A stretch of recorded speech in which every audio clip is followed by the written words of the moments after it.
کربلا میں حضرت سید الشہداء کی شہادت کے بعد بھی کچھ شہادتیں ہوئی ہیں. کچھ تو بچوں کی شہادتیں ہوئی، لیکن کچھ بڑوں کی شہادتیں بھی ہوئی ہیں، ایک سے زائد. اب میں تیزی سے حوالہ دے کے آگے بڑھ جاؤں، آپ کی آنکھیں خود آنسو برسائیں گی. کربلا میں ایک شہید ایسا بھی تھا، خود کربلا میں پہلے سے موجود تھا، میدان جنگ میں گیا، خوب داد شجاعت دی، خوب زخمی ہوا اور زمین کربلا پہ گرا تو اس کے اوپر اور کچھ لاشیں گریں، ان لاشوں کے نیچے دب کے رہ گیا، لیکن رمق جان باقی تھی، سانس آ رہی تھی. لوگوں نے سمجھا کہ یہ شہید ہو چکا ہے، جاں بحق ہو گیا. دشمنوں نے یہ سمجھا. مقصود یہ نہیں ہے، میں اس کے بعد ایک تذکرہ کروں گا. ایک دم سے جب کربلا میں آواز بلند ہوئی، الا قد قتل الحسین،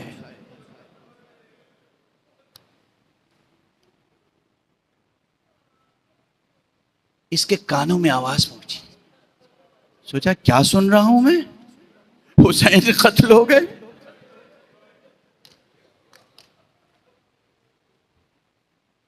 دوبارہ اپنے اوپر جو لاشیں تھیں انہیں ہٹایا، اٹھا، ادھر دیکھا ادھر دیکھا، آواز گونج رہی ہے، الا قد قتل الحسین، الا قد قتل الحسین.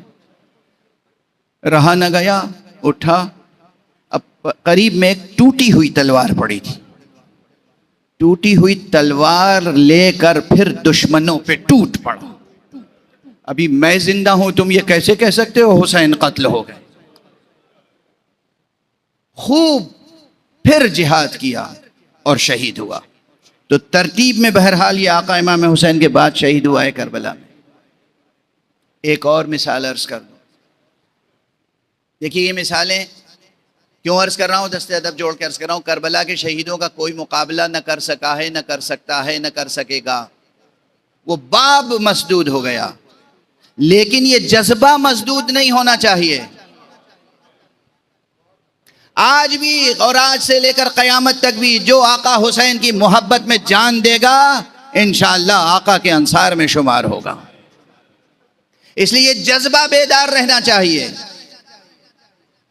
ایک شخص ہے جس کا نام ہے حفحاف ابن محند راسبی ازدی بصری. بڑا کردار ہے، یہ چھوٹا کردار نہیں ہے. مولا امیر المومنین کے اصحاب میں سے ہے، مولا حسن کے اصحاب میں سے ہے، مولا حسین کے اصحاب میں سے. مولا امیر المومنین نے اس کے لیے ایک خاص علم بنا کر اسے دیا تھا اور اپنی فوج کے ایک حصے کا اسے سربراہ بنایا تھا جنگ صفین میں. عاشقان علی میں سے ہے، قبیلہ ازد بصرے کا رہنے والا حفحاف راسبی. جب اسے معلوم ہوا کہ آقا حسین کربلا پہنچ گئے ہیں تو یہ بصرے سے نکلا. دیر میں اطلاع ملی، دیر میں کربلا پہنچا. جب کربلا پہنچا شخصیت اس وقت معروف شخصیت تھی، شجاعت میں، فراست میں، عزم میں.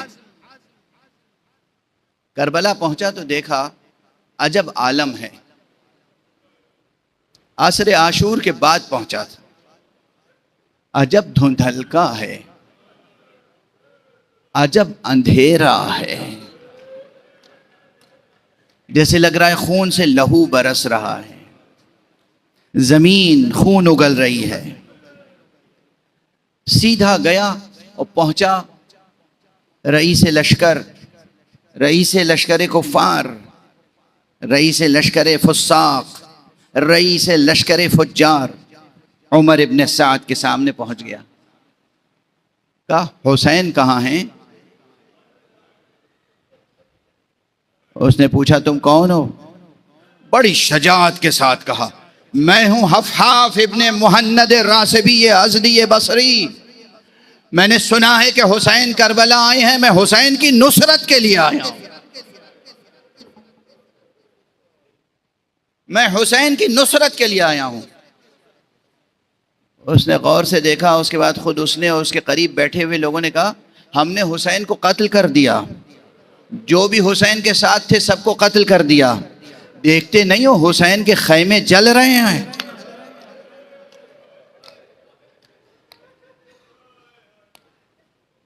اتنا سننا تھا.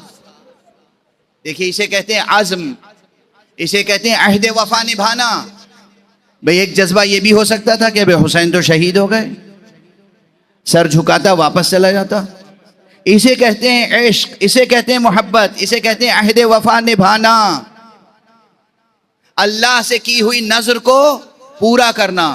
جب حسین ہی نہیں رہ گئے تو اب ہم رہ کے کیا کریں گے؟ تلوار کھینچی اور کہا یا ایھا الجند المجند انا الحفاف ابن المہند احمی عیالات محمد. پہچان لو لشکریوں، فوجیوں، دشمنوں، ظالموں، پہچان لو کہ میں کون ہوں. میں حفاف ابن محمد ہوں اور آج آل محمد کی نصرت کر رہا ہوں. اور بے جیگری کے ساتھ لڑا. ایسا جہاد کیا ہے کہ پھر فوجوں کے قدم اکھڑ گئے، پرے کے پرے بکھر گئے، یہاں تک کہ جو سامنے آتا تھا قتل کر دیتا تھا. ایک جوش، ایک جذبہ. آقا امام زین العابدین نے اس کا تذکرہ کیا ہے اور کہا ہے کہ بنو ہاشم کے بعد، اہل بیت کے بعد مردوں میں کوئی ایسا شجاع پیدا نہیں ہوا جیسا حفاف تھا. یہ امام زین العابدین کا جملہ ہے. جنگ کرتا رہا یہاں تک کہ عمر سعد نے کہا احملو من کل جانب، ارے اسے ہر طرف سے گھیر لو، یہ اس طرح زیر ہونے والا نہیں ہے. اور پھر وہی ہوا، فوجوں نے ہر طرف سے گھیرا اور اب اسی طرح گویا مماثلت پیدا ہو گئی. جیسے آقا شہید ہوئے تھے، جس کے ہاتھ میں جو اسلحہ تھا وہ آقا کے اس جانثار پر استعمال کر رہا تھا. تیر اس کی طرف پھینکے جا رہے ہیں، نیزے اس کو چبھائے جا رہے ہیں، شمشیر سے اسے زخمی کیا جا رہا ہے. زمین پر آتے آتے اس نے کہا یا ابن رسول اللہ علیک منی السلام، فرزند رسول آپ پر میرا سلام ہو. شرمندہ ہوں، نادم ہوں، پہلے نہیں پہنچ سکا مگر آقا جان نذر کر رہا ہوں، قبول فرما. انا للہ و انا الیہ راجعون، رضا بقضائہ و تسلیما لامرہ. پروردگار ہمیں علوم قرآن اور معارف اہل بیت سے آشنا فرما. پروردگار اپنی رضا کے مطابق ہمیں اپنی سیرتوں کی تعمیر کی توفیق عطا فرما. پروردگار ہمارے گھرانوں کو جنت نظیر بنا دے. پروردگار ہمیں بہشت صفات خلق کرنے کی توفیق عطا فرما. پروردگار ہمیں جوانان بہشت کی تربیت کی توفیق عطا فرما. پروردگار معبود، پروردگار اب میں کیا عرض کروں. جو لوگ ادبی ذوق رکھتے ہیں وہ تو اس دعا کا مفہوم بھی واضح ہے کہ جوانان بہشت کی تربیت کرنے کی توفیق عطا فرما. آپ سب یہ بچے یہ جوانان بہشت ہی تو ہیں، یہ جوانان بہشت ہیں. پروردگار آپ کے ہاتھوں سے ان بچوں کی تربیت فرمائیں. پروردگار ملت اسلامیہ کو سیرت محمد و آل محمد کے سانچے میں ڈھال دے. پروردگار ہمارے معاشرے پر مرجعیات رشیدہ علماء اعلام کا سایہ برقرار رکھ. پروردگار رہبر انقلاب اسلامی آیت اللہ العظمیٰ خامنئی کی زندگی کی حفاظت فرما. پروردگار پرچم اسلام کو سربلند فرما. پروردگار کرم لا الہ الا اللہ کا واسطہ ہے، لا الہ الا اللہ کہنے والوں کو عزت اور توقیر عطا فرما. معبود اپنے ولی آخر کو اذن ظہور عطا فرما اور ان کے ہاتھوں سے اپنی رحمت اور رافت و عدالت کا پرچم لہرا دے.